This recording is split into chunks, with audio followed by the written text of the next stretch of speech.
নাজিৰা নগৰৰ 10 নং ৱাৰ্ডৰ লখিমপুখুৰী গাঁৱৰ সৈতে সমবেত ৰাইজৰ ৰাজহুৱা সভাত আজি অসমৰ মাননীয় মুখ্যমন্ত্ৰী ডাঙৰীয়াক আহ্বান জনাইছোঁ।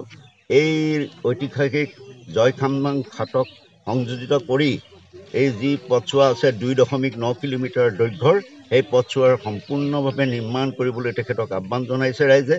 আৰু ৰাইজৰ এই আশাসুধীয়া প্ৰস্তাৱক হৈ ৰাইজৰ হৈ এই দুআষাৰ কথা আপোনাক আজি এই সভাতে অনুৰোধ কৰিছোঁ। ইতিমধ্যে আমি কেইবাজনো ছাত্ৰ এই ৰাজপথছোৱাত অহা যোৱা কৰোঁতে তেওঁলোক দুৰ্ঘটনা পতিত হৈছে, কেইবাজনৰ হাত ভৰি ভাঙিছে আৰু বয়োজ্যেষ্ঠ নাগৰিকসকল হতৰুদ্ধৰ কেইবাটাও দুৰ্ঘটনাত তেখেতসকলে দুখ পাইছে আৰু তেওঁলোকৰ চিকিৎসা ইতিমধ্যে চলি আছে।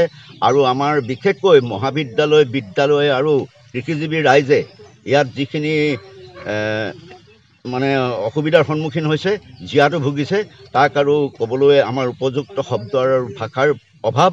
কিন্তু মাননীয় মুখ্যমন্ত্ৰী ডাঙৰীয়া, জনপ্ৰিয় অসম চৰকাৰৰ আমাৰ অতি শ্ৰদ্ধাৰ এই আপোনাক অনুৰোধ জনাইছে ৰাইজে আজি এই সভাখনৰ স্থলীৰ পৰা আমি এই ৰাইজৰ এই প্ৰস্তাৱ আৰু এই আবেদন আপুনি মঞ্জুৰ কৰি এই পথছোৱা সম্পূৰ্ণ নতুনকৈ নিৰ্মাণ কৰি আমাক উপকৃত কৰিব, এই আমাৰ আশা।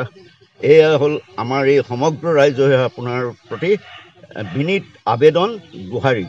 আমি অসমৰ টাই আহোম উন্নয়ন পৰিষদৰ মাননীয় সভাপতি শ্ৰীযুত ময়ূৰ বৰগোহাঁই আৰু আমাৰ স্থানীয় বিধায়কৰ যোগেদি এই আবেদন আপোনালৈ আগবঢ়াইছোঁ।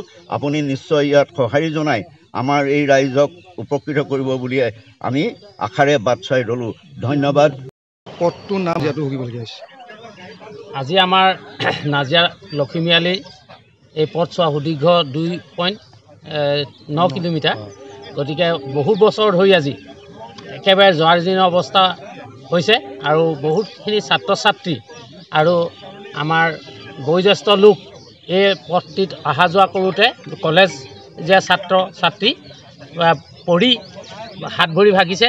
এতিয়াও হস্পিটেলত আপোনালোকে মানে পৰি আছে, তেওঁলোক বহুসকল বিকলাংগ হৈ গৈছে। গতিকে এই চৰকাৰৰ দিনত, জনপ্ৰিয় চৰকাৰৰ দিনত ইমানখিনি উন্নয়ন হোৱাৰ স্বত্তেও আমি সমূহ 10 নং ৱাৰ্ডৰ লগতে লখিমীয়ালি লখিমপুখুৰী যাতায়াতৰ একমাত্ৰ পথ এই পথছোৱাৰ নতুনকৈ নিৰ্মাণ নোহোৱাটো আমি বিশেষকৈ বৰ দুখজনক হৈছে। আৰু আমি সমূহ ৰাইজে আজি সমবেত হৈ এখনি সভা পাতিছোঁ। এই সভাতে আমি মাননীয় মুখ্যমন্ত্ৰী মহোদয়লৈ আমি অনুৰোধ জনাইছোঁ যাতে আমাৰ পথছোৱা অতি শীঘ্ৰেই পুনৰ নিৰ্মাণ কৰিবৰ কাৰণে আহ্বান জনাইছোঁ।